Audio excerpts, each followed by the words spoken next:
Hey, this is Aaron of Woodworking, and I'm starting a new series where we're going to take inexpensive boards. So this one is $12. That's what I paid for it. It is 10 feet long, 7¼ in width, and about 3/4 in depth. And the idea behind this is I want to take inexpensive pieces of lumber so that way we can make inexpensive projects and using tools that are not expensive. So while I may have some tools that are expensive, there are inexpensive versions that you can use. So I'm not going to use any advanced joinery. Everything will be accessible for most people at all different levels.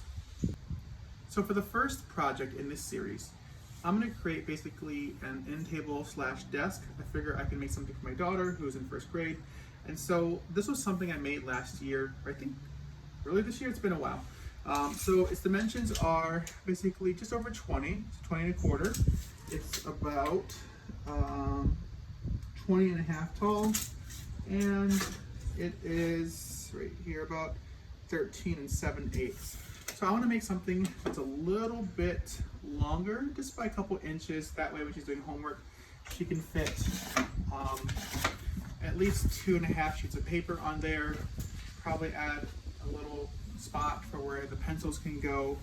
And I'm going to take this board, cut it up, and we're going to create this. So this is a really beautiful board, as you can see the face grain here, but we do have some imperfections, some knots. Now this is not going to be a huge deal, but I do want to have this on the outer side when I laminate the board together because, you know, I don't want there to be an issue right in the middle of the board. But otherwise, I'm not too worried, but we are going to have to walk around some of these things. Again, some knots right here.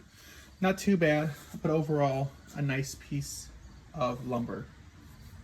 So one thing I'm not going to be doing is showing every single cut, because I think most of you know how to use a chop saw, miter saw. But in the next scene, I am going to have all the pieces ready. That way we can start assembly. So I've cut up all the pieces. These are the aprons right here, the long ones and the short ones. Then we have the legs. Now the legs, what I did is added a little bit of chamfer to the bottom. That way it's on the floor, it won't splinter. And then this is the top. So I've sanded all of this already. This is the underside. As you can see here, I have a chamfer. And I also have one here, but it's a lot more subtle. So I'm gonna use pocket hole screws, which I've already pre-done, and attach everything together. So I'll see you guys when that's done here in a moment. I think drilling pocket holes is pretty self-explanatory, but there's a couple of things I want to share.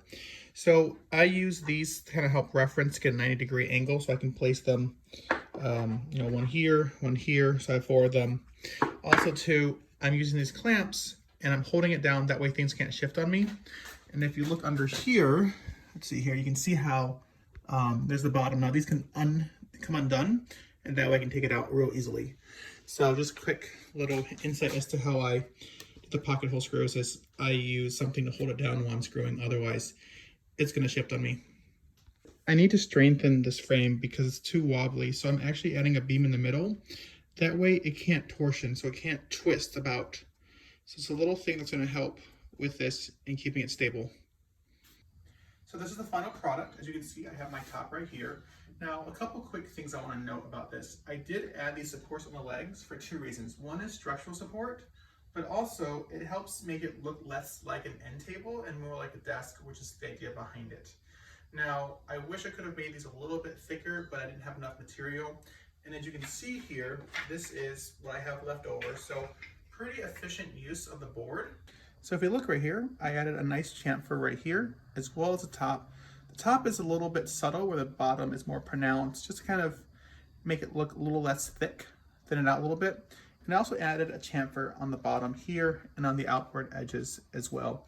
And then I covered it with a paste wax. So not super durable, but for this application, I think it'll be fine. I actually don't mind if it's dinged up or not over time. And then, as you can see here, I added about 6½ inches spacing between the top and the bottom of this right here. So overall, I'm pretty happy with how this came out. So moving forward, my goal is every week or so to take a similar size board and I challenge myself to create something with that board. And I want it to be accessible, so that's why, you know, for Moses' project, I was typically using table saw, miter saw. You can replace a table saw, a miter saw with a circular saw. So instead of trying to use a lot of the expensive equipment that most people may not have, I want to demonstrate that you can build something decent and nice using simple tools with inexpensive lumber. So thank you guys again, and I'll see you guys on the next project.